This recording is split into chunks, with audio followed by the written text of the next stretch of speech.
Do you want a free, powerful Photoshop alternative that works right in your browser? Meet Photopea, a fully featured photo and graphics editor that looks and feels just like Photoshop, but without the price tag. Whether you're editing images, designing graphics, or working with PSD files, Photopea has you covered. And the best part of it all, no downloads, no subscriptions, just open your browser and start creating. Hi everyone, I'm Jamie and welcome back to Teacher's Tech. Today I'm showing you how to use Photopea. I'm going to guide you step by step, showing you the essential tools and features to help you get started quickly. By the end of the tutorial, you'll be comfortable using Photopea for basic edits, layering images, adding text, and exporting your work. Let's jump in. Now first, where do you access this? It's just at photopea.com. I'll put the link down below in the description. This will run everywhere. So this runs on any device. The better the hardware you have, the better it runs. Once you go ahead and just start using it. And the one thing you do have to kind of give with this free product is taking a look at the ads.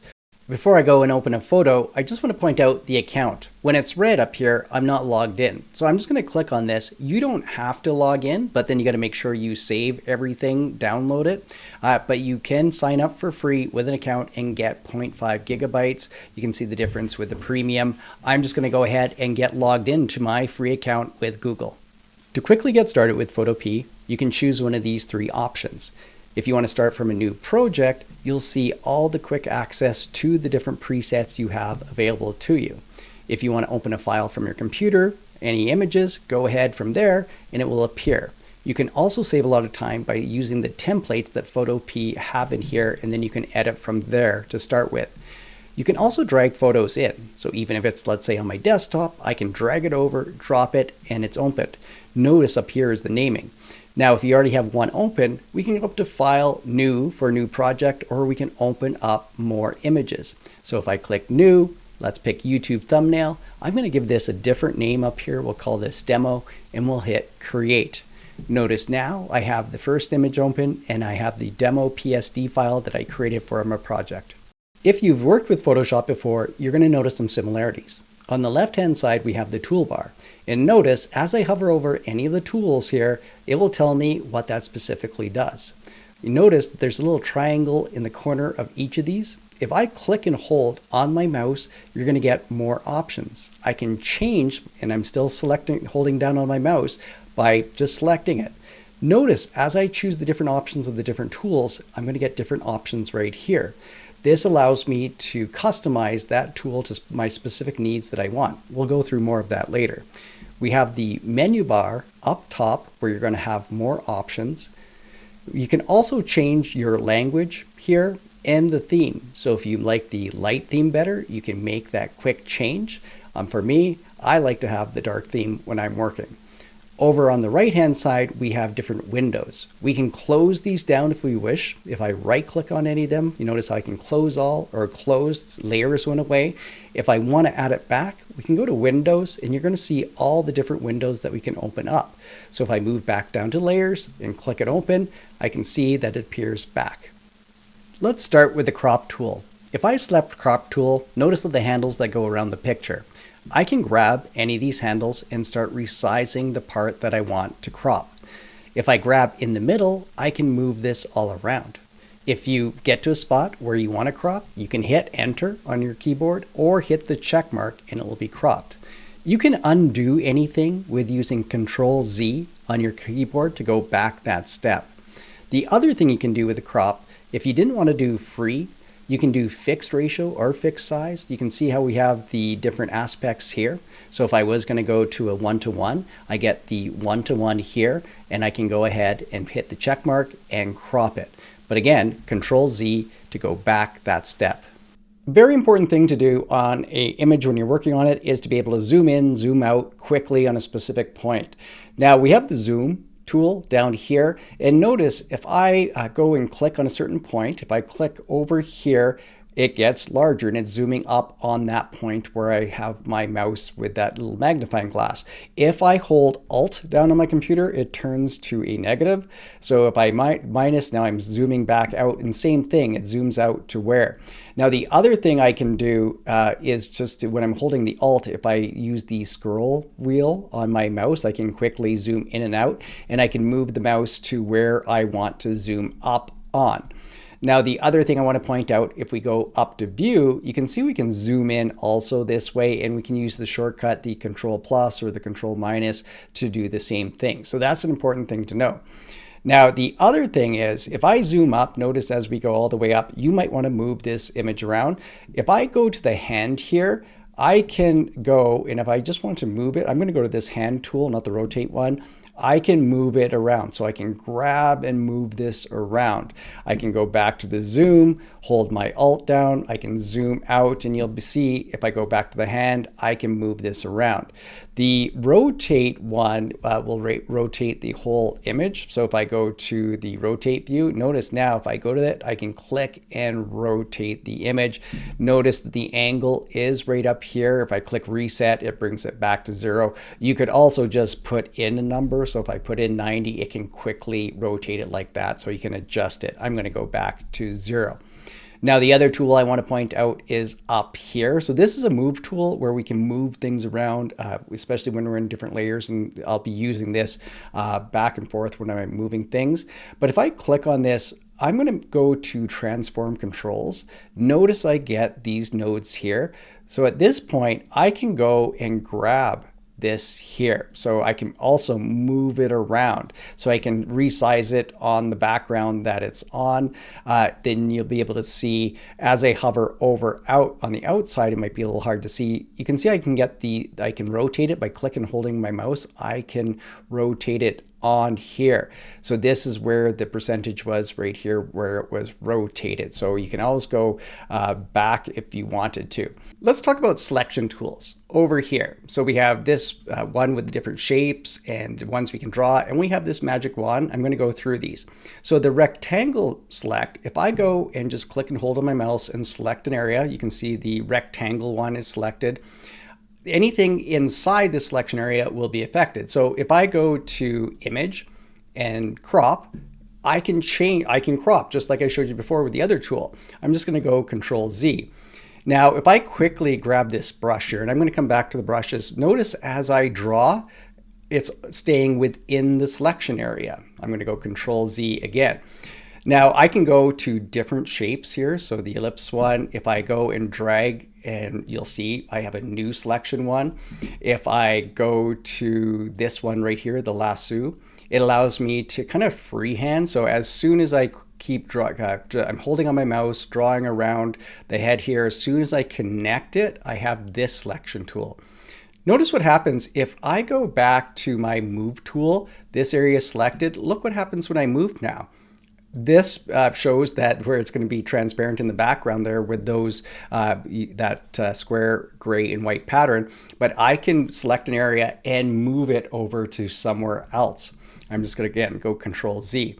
I can go deselect and it goes away. Now we have a couple other tools. We have the polygonal one here. This allows me to, if I was using the arm, if I just start clicking, every time I click, it makes a point. So I can work around, a certain, if I needed to zoom up, I can work around a certain point to be really exact like this. And when I get to the end again and connect it, then it will show the selection tool. The other thing I want to point out, if I go to select and inverse, now it becomes everything else. So this area isn't selected, it's the inverse. So I'll grab the marker again. Notice now if I try to draw in it, it won't let me. But now if I draw around it, it's everything else. So it did the inverse. Everything is selected but this. I'm going to go Control Z just to undo that one. The last one under here is the magnetic one. So what the magnetic one allows me to do is it kind of sticks to the points here. So if I'll go to a spot, I'll just do this again. I'll double click.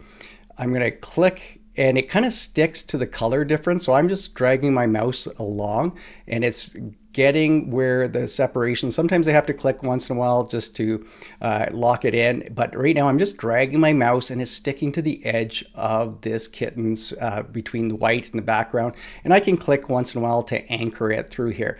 And just like before, if I go around and as soon as I click, it selects that area.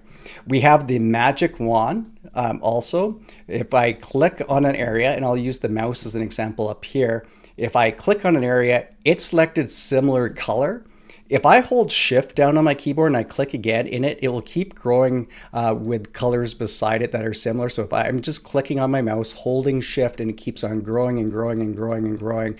So that's one way you can expand the selection area.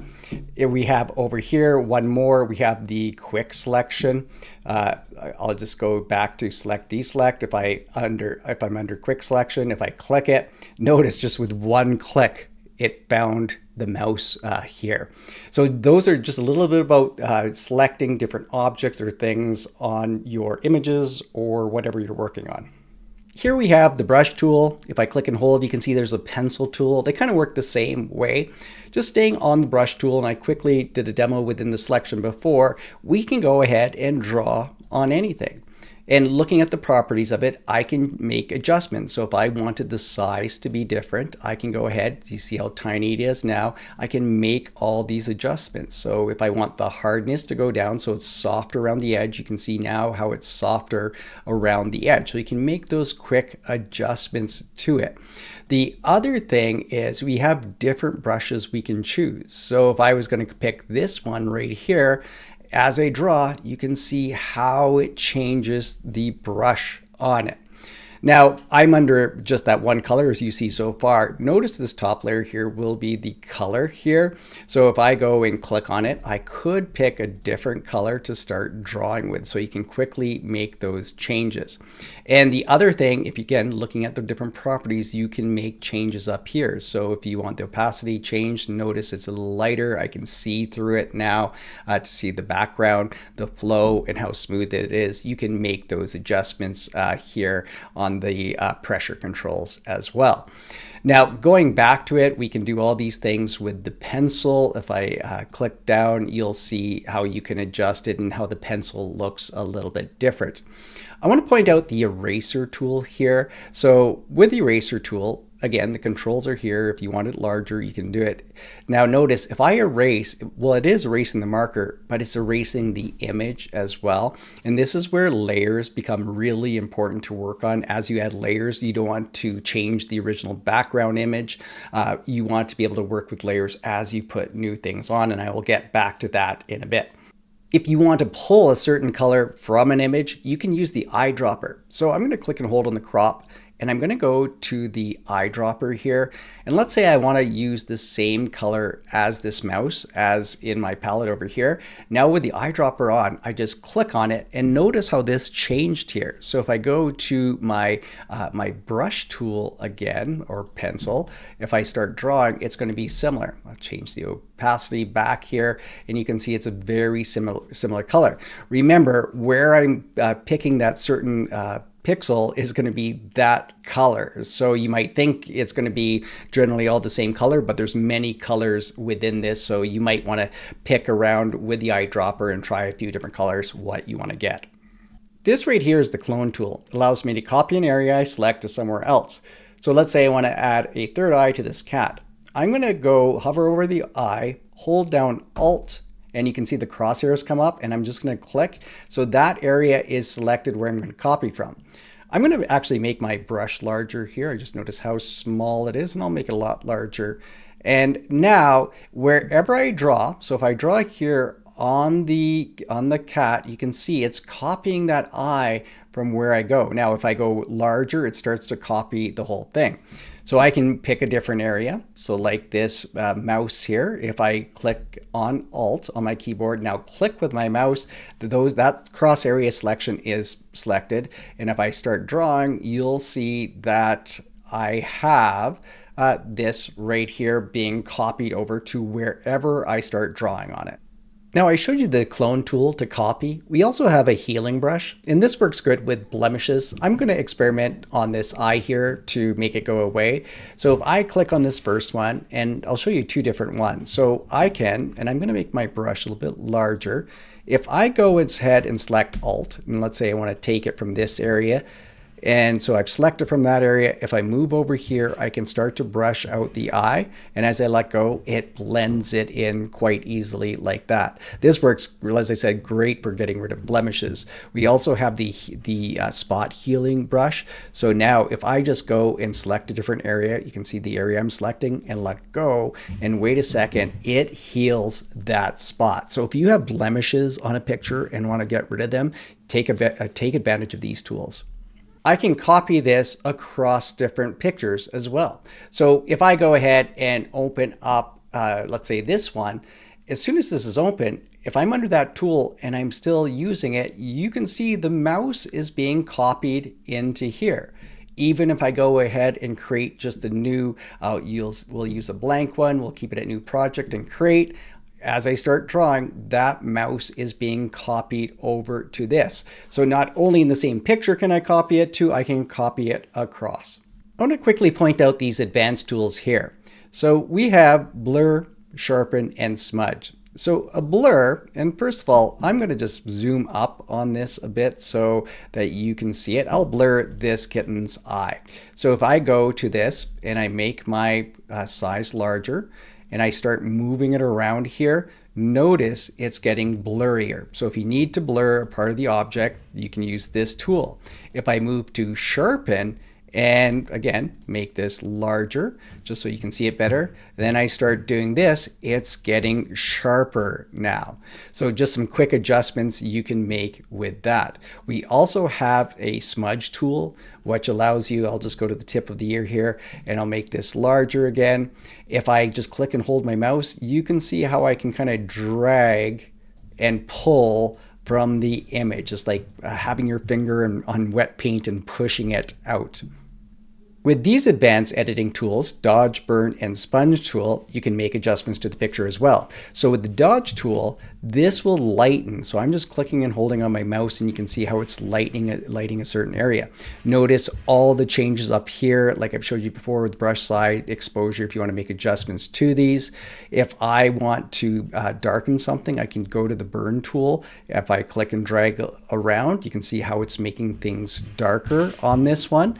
Again, take a look at the changes. We also have the sponge tool that deals with saturation to make pixels seem more lively. So if I'll make this a lot larger so you can see it, pick an area, you can see how it's making those adjustments and how you can change from saturate to desaturate on any of these. Let's talk about the text tool here, the type tool. So if I have this selected, again, all the different options I have across the top, you can make those changes before or even after. So I can see the different fonts from here, the previews on any of these ones. So if I just pick this top one, and before I do anything to it, I'll just type on this one. You can see how tiny it is. I'll type hello.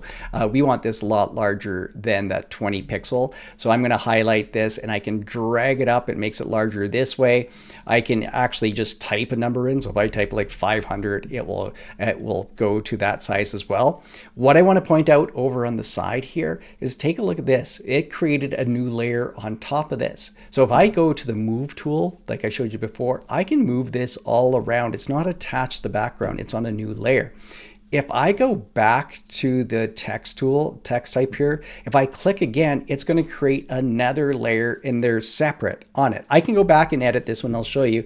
But if I go and type, I'll just say type good in here, I can still make changes to this one. So if I wanted to add a stroke, maybe I want it a little bit larger, I'll hit enter. I could even add a background if I want. You can see I'll turn it off again. If I just click off of it, there's a white stroke around it. I can make the adjustments from centering if I had, depending on how I wanted, all these different options here that you can make.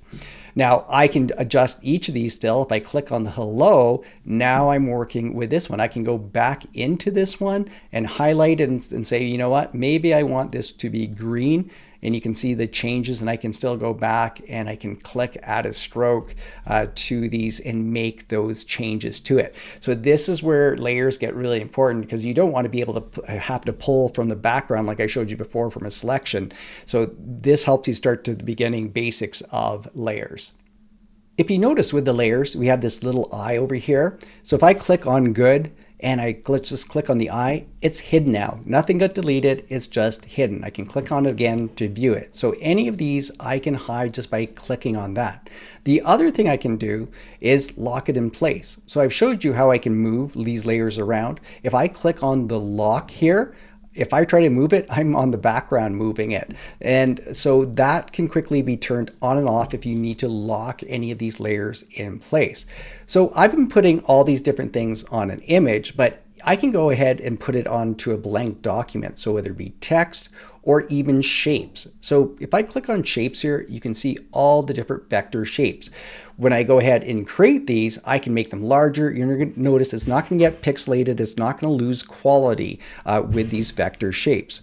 So if I go ahead and I'll just do this as an example, we'll pick the polygon. The shape is up here, so depending on what you want to have, and this is going to be the fill. You can see the different options. If I go ahead and just draw it a little bit off, I can move this over. I draw that shape. If I need it to have an arrow, I can drop down, I can go to the arrow, I can increase the sizes of different things as well. You can see all the different adjustments that I can make to make it thicker. If I wanted to do it, make it wider again, there it's a bit thicker.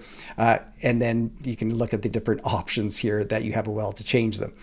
Over on the side, you can see these are adding different layers as well. If I want to delete any of these, I can go ahead and just hit delete on my keyboard. This works with the different text tools that we show that I said before too. We can just hit delete. If I right click on it, you can see all the different options. I can even duplicate a layer. I have delete here, but if I duplicate the layer, I have two of them. It doesn't look like I have two. If I move one over, you can see the other option is there, and I can go back and resize it here. Let's dive a little bit more into layers. I've showed you kind of the beginning parts of it as I put the text and shape tools in here. Now, the other thing I want to point out, and I've showed you this already, how we can move it, but if I select multiple layers, so if I have this selected and I hold shift down, and now you can see I've selected two different ones. Now I'm moving both of those. If I hold shift down again and click this one, now I'm moving all three. The other thing I want to point out is, so if I bring good over here, notice it's below hello. And if I bring the star over, it's on top. So there's the order here. I can move these around. So if I want good on top, I can click and hold and drag it up. So you can adjust the layers depending on where you, which one you want on top of the other. So you can just quickly make those changes. Now, the other thing is when we copy a piece of the picture that we select, we can add it to another or any of these. So if I go ahead and let's say I select, right now I only have the star selected, I could go Control C for copy on my keyboard, and I can go Control V and paste it over, and we have another layer added. Now, I've showed you selection tools before. So if I go back to, let's just do the rectangular one, I can make a selection. So right now this won't work because if you look, what am I selected on? If I wanted to select this kitten, I need to make sure I'm under the background one. So at this point I could go Control C for copy, or I could go to copy up here. You can see here's the shortcuts here, and I can move over to a different picture and go Control V for paste. This gets pasted as another layer. So you could use those other selection tools that I showed you to get something more specific and paste it over into another one. And like I showed you, if I turn this on here, I can adjust the size, I can rotate it, and I can make all these different changes to it. Photopea has a gallery where you can grab images from to add them as well. So right here, if I go to the gallery, I can do a search, let's say for dog. You can see all the different options. I can go ahead and select one. So that gets added. So all the things before, and I'm going to click this again to make it go away. I can size this and move it around just like I showed you before. If I click on this, the layer styles, and I click on it, I get all these different options. So if I go to stroke, you'll notice that we have these different layer styles. And right now there's a stroke around it because this is selected. I can turn it on or off. We have a color here as I select, as I change the different, the stroke around it. You can make all these adjustments to this. So if I wanted to do bevel and emboss, now that's going to be added to this. As I turn it off, you can see it slightly changed, but I can go and make all these changes to that specific layer. If I wanted a drop shadow or an outer glow, I can click and make these adjustments to make them stand out more. Another way to work with layers is to make adjustments to the image. So I'm going to go and turn this on under adjustments. Well, not turn it on, but show it over here. And now if I go to, let's say, color balance, and you can see all the different options from brightness to levels, I'll just pick color balance. A new layer has been created. I haven't adjusted anything yet, it's still at 0. So now if I go ahead and change this, look at how this is adjusting here based on how I'm just pulling over the levers. This is opened over here, that's why you're seeing it. I can click on it again and it goes away. If you want to see what it looks like from the original, I can just go ahead and turn this to hidden and turn it on. Now I can delete this just like I showed you before. If I want to select a certain area, so if I go to this tool over here, the quick selection, let's say I pick this mouse here, and you can see it's selected here. Now, if I go and change, we'll click on brightness, it will create a layer for that specific spot. So if I change the brightness, you can see it's just the mouse changing. So you could really make selections on your image and fine tune it to exactly what you need it to change. Let's say I want to copy this image of the mouse over to my other picture. Now, like I showed you before, with the quick one, I can select it and the mouse is selected because I'm on the background layer. But if I go over to this other one and I paste it over here, notice it's not the bright color what I made the adjustment to. This is because this over here is just a mask layer on top of it. If I want to be able to copy it with the bright over here, I'm going to go ahead and flatten this. So if I right click on this, you'll notice that we have a flattened image. Once I flatten image, I have no more layers now. So this is at the end point. If I wanted to make sure to copy this out and I wanted it as an image, I could now take this, if I go Control C and move it over here and Control V and paste it again, notice the difference between the two of them here. Now you'd make sure you don't want to flatten it, but if you're still doing all these different things to layers and adjusting them to it. I'll go Control Z back and that will undo that last flattening. It's really important to get your saving correct, depending on how you want to work with the image after. So right now I have all these different layers, and let's say I want to make sure I maintain my layers. What I would need to do is save it as a PSD. Because if I save it, if I export it as a PNG, JPEG, it will flatten those images and those layers won't be there to be to manipulate later. The PNG would be if you want a transparent background, that's what you would save it as, and then you have your vector format for the SVG. But let's go to save as PSD. As soon as I do this, this would be locally on my computer where I could give it a name here, and it's going to be saved as a PSD file that I can open up later with the different layers. If I go to File and Save More, if I go to PSD to storage, notice I'm logged in here. I do have a little bit of storage. I can save it to my P drive here by giving it a name and hit save. But I could also go to my Dropbox, to OneDrive, Google Drive, all these options as well. So make sure you save it correctly based on what you need to do with your file later. So now it's time for you to take advantage of this free program and start designing. Start from scratch, take pictures in, start manipulating them. I hope this has helped you out with understanding how to work with Photopea. Thanks for watching this time on Teachers Tech. I'll see you next time with more tech tips and tutorials.